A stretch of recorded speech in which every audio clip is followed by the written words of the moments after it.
than 1 million views for SmackDown. That's unheard of. No casual fans. Unrivaled, they know who their fan is, and they're marketing to them. The problem is, they're marketing to the TikTok fan. They're marketing to the fans that just watch shorts all day. Look at this wild marketing play. Players running down hallways, tossing out random answers, dancing in corridors, chilling on couches. It's chaos dressed up as promotion. But here's the harsh truth. Nobody scrolling through social media is gonna stop and think, oh wow, that's Sophie Cunningham. Most casual sports fans don't even recognize these players. And by the time the algorithm finally serves them a familiar face, they've already scrolled past. This is a fundamental marketing disaster just waiting to explode in their faces. Unrivaled launches in less than a week, and after months of hype, they're already losing control of the narrative. ESPN, silent, Fox Sports, nothing. CBS, nowhere. Even USA Today and Front Office Sports haven't said a word. Not one big sports outlet has touched it. The only people talking are YouTubers, TikTokers, and podcast creators, and that alone says it all. They're not capturing sports fans. They're trapped in a loop of niche online viewers who love highlight clips and Instagram reels but never watch full games. It's a digital echo chamber, not a fan base. This right here is the marketing death spiral. Watch those clips. They're showing home videos, goofy gym bloopers, background beats, and couch talk moments. Not 1 second makes you think, I have to watch this league. Compare that to the NFL. To care about the league. There's just not enough. Whether it's NFL, MLB, NBA, NHL, WWE, there's a reason why grabbing the casual fan is so important. Diehards, they're going to stay along no matter what. Every ad is packed with intensity, rivalries, and game-defining drama. The NBA sells flash, dunks, and stars. Even the NHL cranks up the adrenaline with hits and speed. Meanwhile, Unrivaled's selling lifestyle clips to people who already follow these players, preaching to a choir of 46,000 when they need millions to survive. That's not marketing, that's a countdown to collapse. And now comes the twist. Project B. This is where it all gets messy. Sophie Cunningham drops a bomb on December 5th, revealing that Caitlin Clark isn't playing in Project B. That same day, the project announces a mysterious new player signing, and then total radio silence for nearly a month. No updates, no teasers, no buzz. Nothing but speculation swirling online. Fans are left wondering what's really happening behind the scenes, and whether this silence means trouble brewing just days before launch. Something doesn't add up, and it's got everyone talking. No new player announcements, no updates, just a string of pre-scheduled posts that suddenly stopped dead. Something clearly went down. Did the money dry up the second investors realized Caitlin Clark wasn't coming? Were their financial promises tied to her name all along? Because here's the cold truth about startup sports leagues. They live or die based on star power. Without a headline player to sell, the entire foundation cracks fast. Now, picture that investor pitch. You're standing in front of a room full of millionaires asking them to drop tens of millions of dollars into a brand new 3-on-3 league. Your entire PowerPoint hinges on one slide. Alyssa, Jonquil Jones, Sophie Cunningham, Just Josiate, Leonie Fibish. And then since December 5th, Project B has been absolutely quiet. Is this a sham league? I'm not going to go say that yet. But is this just another group of investors, similar to Unrivaled to an extent, that have been lied to, saying, oh yeah, invest, we're going to go and we're going to get Caitlin Clark. And then as soon as they realize Caitlin Clark's not coming, they maybe not necessarily take their money back. If we land Caitlin Clark, viewership will skyrocket, sponsorships will flood in, and we'll break even by season 2. Then, boom, Clark doesn't sign. Suddenly, all those projections are meaningless. The investors who promised $50 million only if she joined, they're gone. The sponsors who wanted their logo next to the biggest name in women's basketball, they're backing out, rewriting deals, or ghosting completely. And no, this isn't wild speculation. This is exactly how the sports business game works. It's brutal, but it's real. Now swing back to Unrivaled for a second, because this same pattern is playing out in real time. Last season, he was watching every matchup, Rose games, Lunar Owls games, Vinyl BC, the Laces, all of them. He was locked in. But this year, he's only watching one team, the Mist. Why? Because that's where the Fever players are, the ones fans actually recognize. That's not a coincidence. That's the whole problem right there.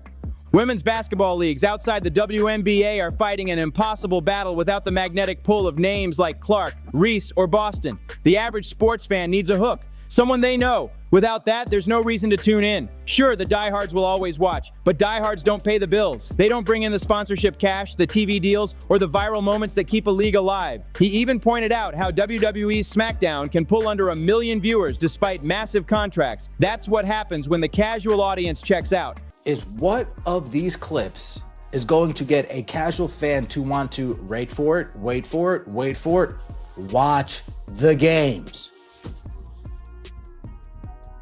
Of all of these clips that we've seen so far, what of these make you want to actually... You survive on old deals while your real audience disappears. It's the slow fade every new league fears. The WNBA is already feeling this pain right now. Regular season games, unless they feature the Fever, are pulling barely 200,000 to 400,000 viewers. That's dangerously low for a professional sports league trying to grow. And Unrivaled is about to jump straight into the same storm, except they don't even have the NBA's muscle, media protection, or big network contracts to cushion the blow. They're starting from scratch with a marketing plan aimed at people who live off 15-second TikToks, not full-length basketball games. That's a tough crowd to convert into paying fans. The casual fan problem isn't just a small detail, it's everything. Every major sports league in America knows this game by heart. The NFL doesn't survive on the diehards who watch every snap of every game. No, they dominate by capturing the attention of casual fans who tune in once a week for the Super Bowl or a massive primetime showdown.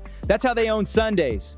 The NBA plays the same playbook. They don't rely on fans analyzing player efficiency ratings. They market the star names, LeBron, Steph, Giannis, the faces casual fans instantly recognize. Diehard fans keep the core strong, but it's the casuals who make the machine profitable. They bring the views, the merch sales, the social engagement, and the ad dollars that make expansion even possible. And that's where Unrivaled has its playbook upside down. Marketing campaigns. We have players running down a hallway, answering questions of the day. Thing number one, nobody will scroll this, and this is going to sound harsh. Nobody will scroll this and know who they are. Instead of chasing curiosity from new fans, they're stuck feeding content to the same 46,000 WNBA loyalists who already follow every player's Instagram story. They're not building an audience, they're recycling one. They're marketing to people who are already sold instead of creating a reason for the average sports fan in Cleveland, Dallas, or Miami to say, yo, that actually looks fire, I'm gonna check that out. And that's what makes this situation so fascinating and risky. We're about to witness a real-world test of whether women's basketball can support a second professional league in the United States. Unrivaled isn't some low-budget side project. They've got real investors with real money on the line. They've got legit WNBA players on their roster, professional-level production setups, and their own streaming platform locked and loaded. On paper, everything's in place for success. But if their entire marketing strategy is laser-focused on the wrong crowd, none of that matters. Because here's the truth, you can build the best product on earth, but if you're selling it to people who don't buy, you're doomed. That's the harsh reality of sports business. And the scariest part, if Unrivaled flops in viewership, the critics won't say the marketing was bad. They'll say, see, nobody watches women's basketball. That lazy narrative will explode all over social media again, and it'll set the movement back years. If Unrivaled stumbles, the ripple effect will be brutal. Sponsors will pull back, investors will tighten their wallets, and future women's basketball ventures will face uphill battles just to get funded. But here's the twist. The issue isn't whether there's an audience for women's basketball. The WNBA already proved that when Caitlin Clark shattered viewership records and brought in historic numbers. The real question is, can women's basketball survive without those headline stars who draw casual fans in? Can it sell itself when the marketing only targets people already following every player's social feed? That's where the business starts to break. When Project B suddenly went quiet, it told us everything about what's really happening behind the curtain. The highlight crew is who they market to as well. Adam Silver admits it. The NBA, it's not even, don't even watch full games anymore. It's a highlight-driven league now. It's a highlight-driven league now? People don't even got to watch full games. They got to watch highlights. Yeah, that's why people say Adam Silver has kind of suffered within the NBA. These leagues aren't passion projects run by die-hard hoop lovers who don't care about profits. No, they're full-blown business operations backed by investors who expect serious returns. And when the numbers stop adding up, the funding dries up fast. If Project B's entire financial forecast depended on landing Caitlin Clark, and she's not coming, then those glossy projections just turned into fantasy. Investors don't keep pouring money into dreams. They pull the plug, renegotiate, or flat out walk away. And that silence? That's not random. The sudden stop in their scheduled posts, no player reveals, no hype, no updates, that's a flashing red warning light. Their whole rollout strategy was clear. Steady announcements, weekly buzz, build momentum until the launch. December 3rd, December 6th. The timeline was tight and intentional. But then December 5th hit and Sophie Cunningham dropped that bomb. Caitlin Clark isn't playing. And just like that, everything stopped. That's not bad luck. That's a business plan collapsing live. Someone behind the scenes realized the league's foundation just cracked, and they had to hit pause before the entire thing fell apart. Now let's dig into what Unrivaled is actually selling, because this is where the strategy gets exposed. They're not really selling basketball. They're selling vibes. They're selling access. They're selling personality and relatability, not competition or stakes. They're banking on fans wanting to connect with the players, to feel like they're part of the team through behind-the-scenes clips, bloopers, and lifestyle moments. And yes, there is a market for that. But it's tiny. It's made up of the same crowd that already follows these players on Instagram and TikTok. Here's the flaw. They're trying to monetize an audience that already gets all this content for free. Why would anyone pay for a streaming service or sit through a full game when they can get the exact same personality-driven clips and bite-sized 30-second videos on their phone? That's the trap Unrivaled has walked into, trying to sell water to people who already own the well. Unless they pivot fast and start marketing the game itself, the intensity, the rivalries, the competition, they're gonna lose the casual audience before they even get a chance to show what they've built. Look at how the WNBA handled Caitlin Clark. They played it smart. They didn't push her off-court personality first or flood social media with cute behind-the-scenes clips. They led with her game. The logo range threes, the insane no-look passes, the fire in her eyes when she competed. That's what sold people. They marketed the basketball, not the personality. I mean, what up, Ray? Salute.